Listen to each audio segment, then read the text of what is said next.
y a partir de hoy a trabajar menos, o por lo menos con las mismas ganas, pero en un menor número de horas, 2 horas menos de jornada laboral, quedando la semana en 44 horas semanales y a medio camino de llegar hasta las 42 a partir del 15 de julio del año entrante, tal y como lo estableció una ley de hace 9 años, la ley 2101 del año 2021, a fin de aumentar el tiempo libre y la calidad de la vida de la gente, pero sin que disminuya el salario de los trabajadores colombianos. Bueno, obviamente de los trabajadores formales, 40% de la fuerza laboral del país con contrato laboral, con todos los juguetes de prestaciones sociales, el mismo grupo de privilegiados que se benefician también de la última reforma laboral, pero que de todas maneras deja por fuera a 6 de cada 10 trabajadores, 60% que están en la informalidad y trabajando en las sombras, y para quienes no hay nunca ni cambios ni menores jornadas y siguen trabajando con unas condiciones laborales cada vez más deterioradas. En cualquier caso, disminución en esta jornada semanal para los formales, que según los comerciantes agrupados en Fenalco aumenta el costo de la nómina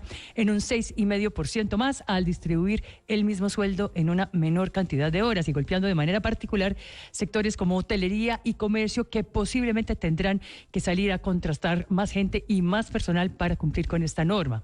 44 horas de jornada laboral máxima a la semana, que sin embargo tiene ciertas excepciones: cargos de dirección, labores de vigilancia, controladores aéreos, trabajos en minería, trabajos peligrosos con exposición a radiaciones o sustancias altamente peligrosas, y también para el más de 500,000 de empleadas domésticas, para quienes cuya implementación también es gradual. Se reduce de manera gradual, pero difieren de la jornada ordinaria debido a decisiones de la Corte Constitucional, con la reducción de forma proporcional y gradual hasta alcanzar las 52,5 horas semanales para las empleadas domésticas a partir del año entrante, ajustando hoy por esta ley, la 2101 de 2021, de las 57,5 que traían a la semana a 55 horas semanales.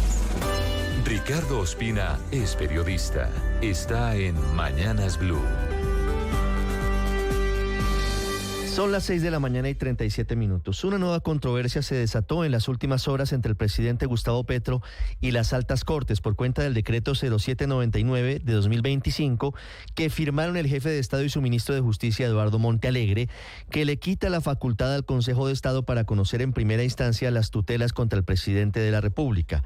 A partir de ahora, las acciones de tutela contra las actuaciones del presidente, incluso las relacionadas con asuntos de seguridad nacional y con la erradicación de cultivos ilícitos, serán repartidas en primera instancia a los jueces del circuito y no al Consejo de Estado. El gobierno sustenta su decisión en 2 autos de la Corte Constitucional que señalan que la persona interesada en entablar una tutela es libre para elegir al juez o tribunal al que acude, eso sí, en la jurisdicción donde se presenta la violación o amenaza al derecho que se apresta a denunciar. Según el gobierno, el decreto busca aplicar el principio de desconcentración funcional para, y esto lo leo textual, fortalecer la imparcialidad estructural del sistema judicial, al evitar que una misma corporación deba conocer previamente de un asunto en sede de tutela y posteriormente como juez natural del control objetivo de legalidad de los actos administrativos del presidente de la República, lo cual podría generar causales de impedimento. Cierro comillas. El gobierno del presidente Gustavo Petro decidió echar para atrás un decreto que había sido expedido en el 2015 durante el segundo gobierno de Juan Manuel Santos, que había decidido que las tutelas contra el presidente debían ser estudiadas y decididas por el máximo tribunal del contencioso administrativo, es decir, por los magistrados del Consejo de Estado. Aunque a primera vista expertos juristas consideran que se trataría de una decisión legal, no deja de ser polémica, porque vía decreto, que algunos consideran como el segundo decretazo, Gustavo Petro, siendo presidente en ejercicio, está cambiando la forma de elegir a sus propios jueces, en este caso jueces de tutela. Y el asunto más controvertido tiene que ver con la lectura que diferentes sectores hacen frente a la posibilidad de que este decreto sea leído como una retaliación del gobierno del presidente Gustavo Petro contra el Consejo de Estado, que ha tomado recientemente varias decisiones que no son favorables a los intereses del Ejecutivo, como por ejemplo el congelamiento del decretazo con la convocatoria de la consulta popular, además de haber tumbado el nombramiento de embajadores o de comisionados de la CREC y de haber prohibido la transmisión de consejos de ministros en los canales privados. Ante la controversia originada, ya se anuncia una cascada de demandas contra este decreto, que curiosamente tendrá que ser decidido por el propio Consejo de Estado, al que hoy pretende eludir el jefe de Estado, el presidente, en materia de tutelas. Camila Carvajal es periodista. Está en Mañanas Blue.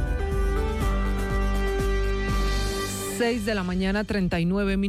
En 2018, la noticia en el país era la denuncia de un cartel de VIH. En ese momento, la Procuraduría denunció que en el departamento de Córdoba, al norte de Colombia, el sistema de salud estaba pagando tratamientos de pacientes que no existían o que estaban muertos. Hoy, la historia parece repetirse. La Organización Pacientes de Colombia, que reúne a 200 grupos de pacientes, ha pedido investigar. Tiene serios indicios de un nuevo cartel de VIH en el sistema de salud actual de los colombianos. Según Pacientes Colombia, varias EPS intervenidas hoy por el gobierno a través de la Superintendencia Nacional de Salud están entregando el manejo de programas de VIH, es decir, la prevención, la atención y los tratamientos a una única institución prestadora de servicios de salud que se llama IPS Fundación SIAM, que a juicio de Pacientes Colombia no tiene la capacidad técnica, ni operativa, ni financiera para asumir semejante responsabilidad. Fundación SIAM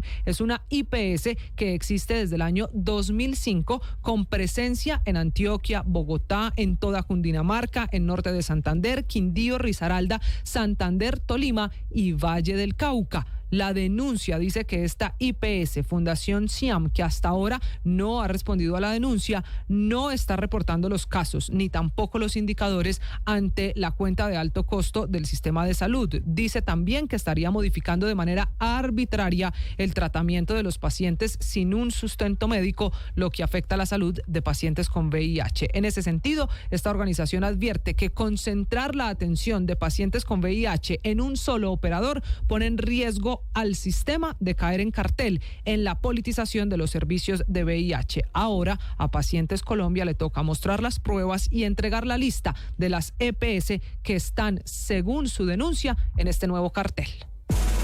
María Camila Orozco es periodista. Está en Mañanas Blue.